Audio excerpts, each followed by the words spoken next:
All right, let's get into Friday feedback. So many different messages coming in, continuing for all sorts of different reasons. And I want to have an opportunity here to go over some stuff with people in the audience. One of the things that I love about my audience is you all don't forget about gun safety just because it's been like a little while since the last major mass shooting. Now, in the United States, we have individual shootings. We have mass shootings, and then we have major mass shootings. Major means like it actually makes national headlines. It's a crazy country where we actually have mass shootings every day, but most of them don't make national headlines. Okay, you all keep your eye on the ball, even when there hasn't been a major national mass shooting for a little bit.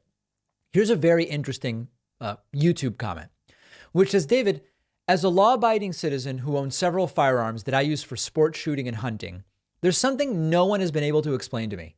How is it that the federal government can implement and enforce a national ban on fully automatic weapons and sawed-off shotguns, but is unable to do the same for semi-automatic firearms? Seems to me that every mass shooting in recent history has involved a semi-automatic firearm. A ban on semi-automatic firearms would not violate the Second Amendment, and as a matter of fact, could be argued that it speaks directly to the well-regulated militia aspect of the Second Amendment. What are your thoughts? Well, the answer is, of course you could ban semi-automatic weapons, but there isn't congressional support to do it.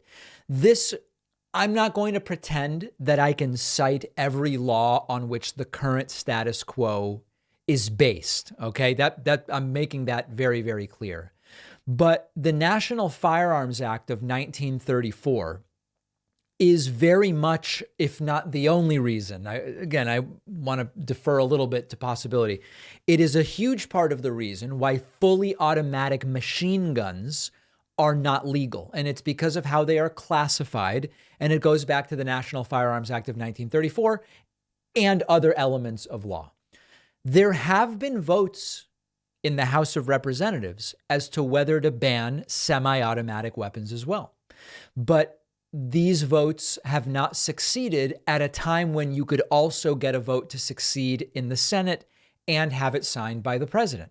This is absolutely something that could be done. As this viewer points out, it wouldn't violate the Second Amendment. No, it's just a matter of where we draw the line. Most people agree that shoulder-mounted RPGs are on the banned side and should be. Not they agree they are. They agree they should be on the banned side. We have the National Firearms Act of 1934 when it comes to fully automatic machine guns. Just a matter of where we draw the line. The answer for why semi-automatic weapons aren't banned is that there is not the political will to actually do it. It's that simple. And I don't know, maybe it will change, but you're absolutely correct that a disproportionate number of these major mass shootings are committed at the hands of such a semi-automatic weapon. Scott commented on YouTube, says, David, I've been watching your content for a couple of years. Love what you do. Love your presentation style and the way you think about things. You help me to craft my own ideas about how to engage with my Trumpster dad and still allow room for grace, knowing he has been brainwashed by Fox. That's sad. I hope you weather this storm. I'm in Georgia. I'm a retired 20-year U.S. Army Infantry Senior NCO. I am a combat veteran of Iraq and Afghanistan. I don't really know if it's even possible or helpful, but if there's anything I can do to provide for you and your loved ones' protection and safety, I would do it for free. Well, I might ask for a dry place to sleep and food if it's too far from home. Thank you, sir, and thank you for your service. And we are weathering the storm. You know, it is upsetting to many of in the hate mob. I know they're furious because they keep writing to me. They really thought they were going to get me canceled over the tweet from now a couple weeks ago. They really did. And they saw that we came out of it with tens of thousands more YouTube subscribers, and the website generated over 1,000 new paid subscribers and messages of support from celebrities and elected officials. And listen, anyone with half a brain knows what I'm talking about. Anyone with half a brain knows. I'm not going to blame kids who were killed for being killed. We blame our elected officials and we blame the shooters. That's who we blame. And aspects of the society that have gone wrong. But I really appreciate that. And we are getting through it. And it's been crazy, but we are doing what we can. Jack commented on YouTube and said, I used to be a conservative. I switched because of people like Pacman and Kyle Kulinski. Keep doing what you're doing right now, David. They only hate the tweet because you are 100% correct. Conservatives are more angry over your tweet than they are that kids were murdered. It's a useful distraction. If you're mad at me, and some of them still are, if you're mad at me, you don't have to talk about the fact that you don't want to do a damn thing about guns. One other message along these lines, this one's from Scott. This one might be fake. It's funny though. It might be real. I used to be a conservative for over 40 years. Pacman changed that. Trump changed that. I put in the paperwork to become a Democrat, and I've never been happier. I even lost weight hanging around left-wingers. You know, this may be a joke. I genuinely don't know. What's so funny about it is obesity is dramatically higher in red states. I mean, it's not about make everything political. There was recently a study about life expectancy at birth in the deep blue areas of the country and the deep red areas of the country. Obviously, you have to take economics into account. Big part of this. But you are likely to live much longer if you are born and live in blue areas. It is an incredible thing that we have going on in this country where political allegiance and the allegiance of state government has such an impact on every aspect of our lives. Really incredible stuff. Raymond emailed me and said, just a comment from an average Joe. I think this is super interesting and also very depressing. Raymond said, was just watching Friday Feedback and heard your advice about debating people online. I'm pretty good at it, probably because I'm 64. I've been a politics junkie since age 16. Used to skip school so I could stay home and watch the Watergate hearings. In the last 2 years, I've debated at least 40 MAGAs into silence. I set traps for them by writing things I know they'll agree with and then pointing out how the sum of those beliefs add up to the opposite of the point they're trying to make. Then they go quiet. They'll never admit it. And they'll never admit I'm right in the moment, but their silence signals their capitulation. But then it occurred to me, there are 70 million more of them out there. And suddenly those victories feel pretty hollow. It's demoralizing. This one hits, guys. This one hits. As I've said before, we can spend hours trying to show these people the errors in their ways. And sometimes we'll succeed.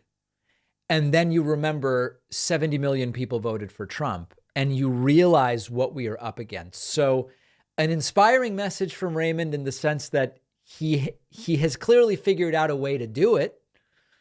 But then you remember there's 70 million of them. And then what? Then where do we go?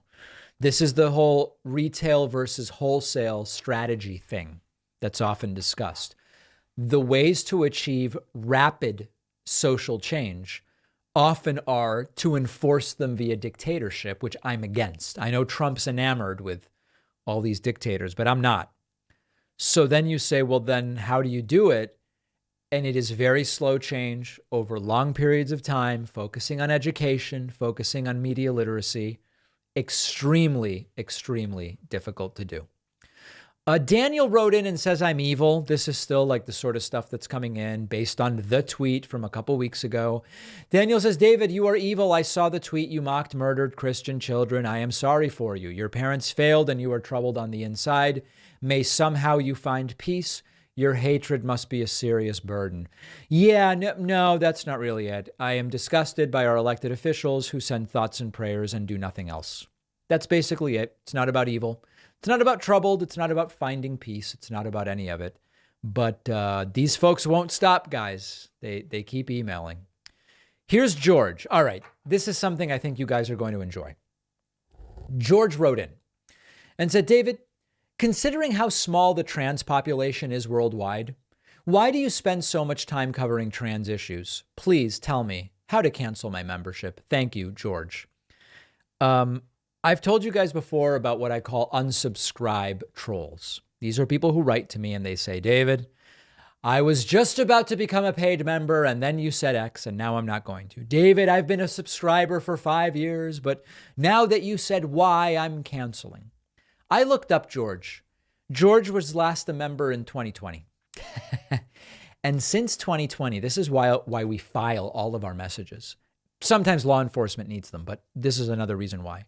Since 2020, George has written to me 16 times saying he's going to cancel his membership because I said X, and then because I said Y, and then because I said Z.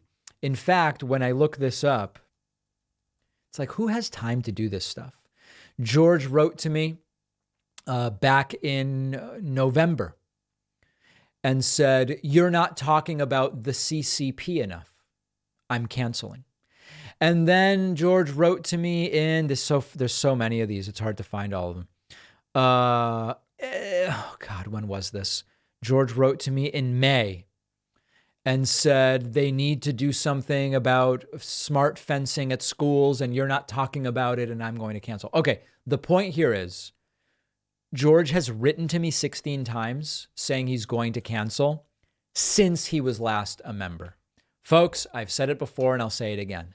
The freedom that I get from being supported by individual members is that no one person can come in and tell me, cover this or don't cover it or whatever the case may be. That's a great thing. And I will continue covering what I think makes sense. Why am I covering the trans issue more than the prevalence of trans people in the population? Very good question. The reason is because the American right wing has now started devoting way too much of their time to making the lives of trans people a living hell. And so when I see a group being targeted unfairly, I come to their defense. As soon as the mob leaves trans people alone, I will be able to move away from that issue. So that's why, George. All right, my friend, best of luck with all of it.